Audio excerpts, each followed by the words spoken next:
Sometimes if your fingers are a little sticky, you have to get a little bit of Crisco on there to get them to give it that nice slide.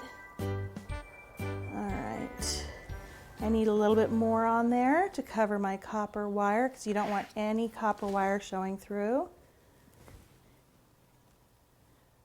All right, we need to add some Crisco to that because it's getting a little crumbly. I'm going to get that all nice and smooth for you and then show it to you. Almost done.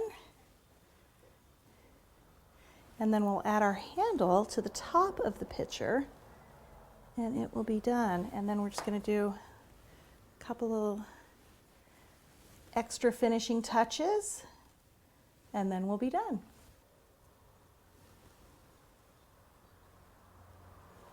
All right, so we have our pitcher, we have our handle. Now if you're working with it and it feels a little bit soft, you can drop it into a dish of ice water and it will harden up your piece of modeling chocolate really nicely.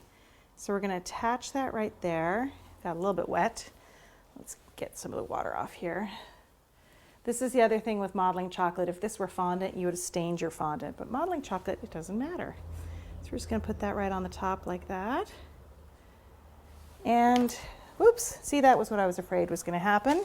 So I'm going to take a toothpick and give it a little extra support. So I'm just going to put my little toothpick in here and put it right in there so that it's going to stay.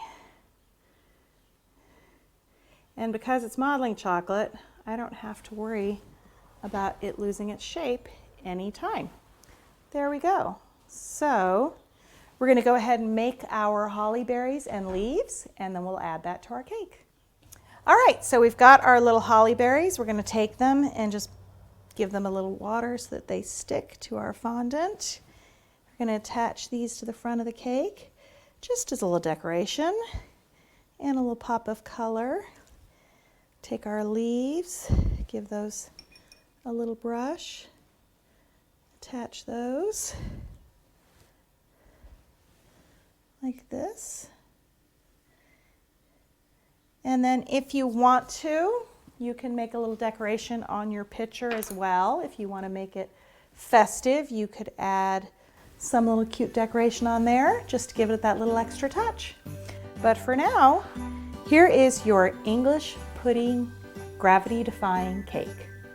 I'm Monika Stout with Yummy Arts. Hope you have a happy holiday.